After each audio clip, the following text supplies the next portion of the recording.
Salut à tous, j'espère que vous allez bien, que vous êtes en forme. Bienvenue dans cette nouvelle rubrique Alerte rouge, alerte bouse. En fait, je vais vous expliquer en quoi ça consiste. Je vais choisir un mauvais jeu pour lequel je vais pas non plus le défoncer, mais en faire un test et expliquer en fait ce qui va pas et pourquoi, ce qui a été foiré. Mais le truc, je ne mettrai pas son nom dans le titre de la vidéo, donc vous devrez regarder la vidéo pour savoir quel jeu j'ai choisi. Je trouve ça plutôt amusant, donc voilà, c'est un petit délire. Et on enchaîne tout de suite après le générique.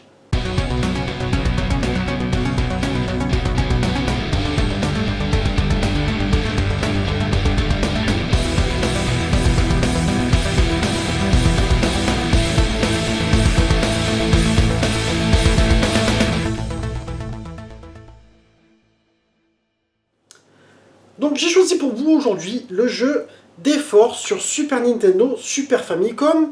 Alors une petite anecdote, tout simplement ce jeu-là, moi il avait complètement disparu de ma mémoire. Et c'est mon pote Farid, il y a déjà plusieurs mois en arrière, qui se l'était acheté puisqu'il est collectionneur Super Famicom et qui me dit punaise, je connaissais pas ce jeu, mais alors qu'est-ce qu'il est mauvais. Et donc ça m'a mis la puce à l'oreille. Et je me suis dit, tiens, je vais en faire un test. Et puis en fait, j'ai vu qu'effectivement, il est vraiment bien mauvais, il y a vraiment des trucs qui vont pas. Enfin bref, on va revenir sur le départ. Il avait été développé et édité par Asmik, un studio japonais qui n'avait pas non plus mauvaise réputation. Ce jeu-là est sorti en 91. A savoir que Asmik avait aussi développé le jeu Air Diver, dont vous avez fait le test sur la Super Nintendo en disant que c'était un peu un avant Air Combat, donc ils n'ont pas fait que des daubs. Et donc celui-ci, ben effectivement, il arrive en 91, donc on est vraiment au tout début de la Super Nintendo.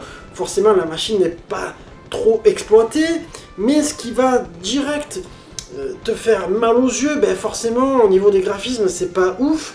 Et puis, tu vas avoir mal aux oreilles parce que tu as des bruitages, mon dieu, qui sont catastrophiques. C'est un jeu, comme tu dirais, voilà, qui ne marque pas le cap entre la 8 bits et la 16 bits. C'est un peu un entre-deux quelque part.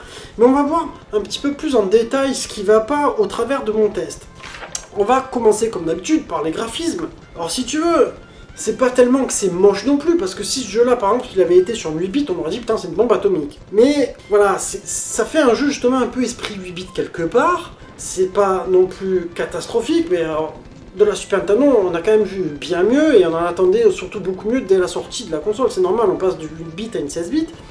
Et là, tu n'as pas le sentiment, si tu veux, de faire vraiment un grand écart. Graphiquement, c'est assez figé, c'est assez simpliste, c'est pas hyper recherché non plus sur les décors. Donc voilà, après je vais pas non plus le défoncer complètement, mais moi je mettrais un 11 sur 20 graphiquement, tu vois. Bon, vous me direz vous ce que vous en pensez.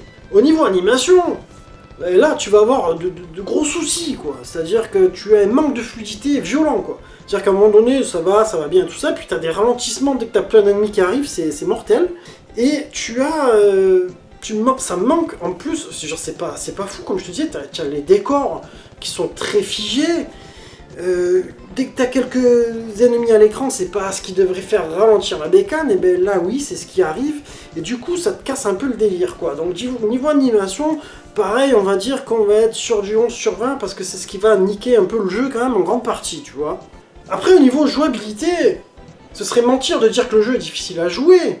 Quelque part, voilà, t'as un bouton de tir et tu te déplaces avec ta croix multidirectionnelle. Moi, j'ai pas vu de bombe.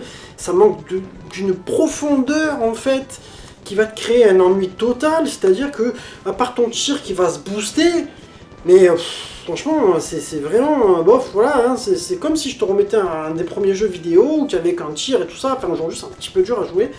Donc, niveau jouabilité, si tu veux, après, ça marche bien quelque part, mais il n'y a pas de profondeur. Donc, je te dirais, on mettra un 13 sur 20. C'est pas le plus catastrophique. Là, on va arriver sur un truc qui fait que tu pourras pas finir le jeu. On arrive sur le mix sonore, parce que tu as des bruitages. Vous allez m'écouter ça, on va couper la vidéo de 30 secondes, là, tu vois.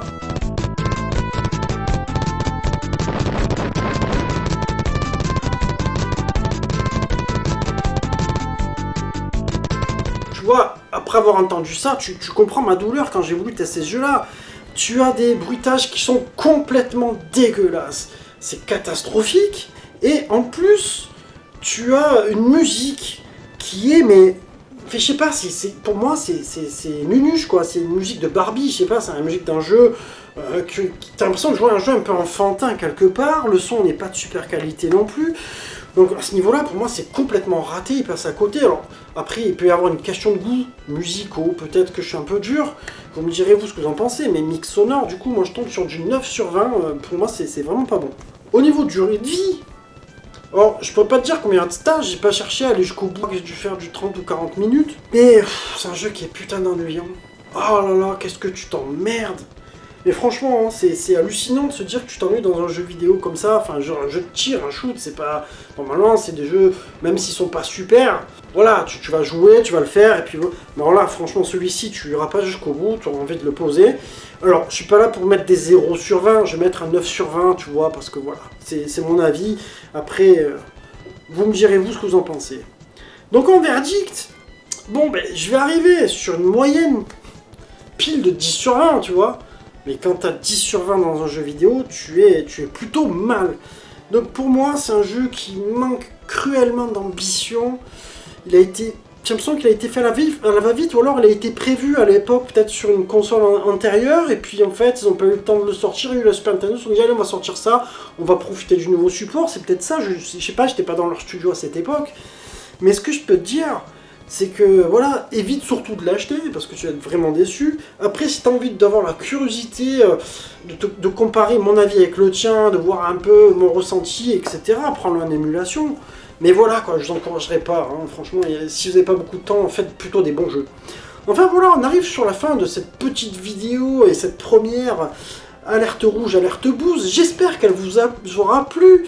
Dites-le moi dans les commentaires, et comme ça, je pense en faire à peu près une fois par mois. En même temps, ça me laisse le temps de trouver des jeux qui vont bien pour le faire. Et puis en attendant, je vous embrasse tous, et puis je vous dis à très bientôt les amis, ciao ciao.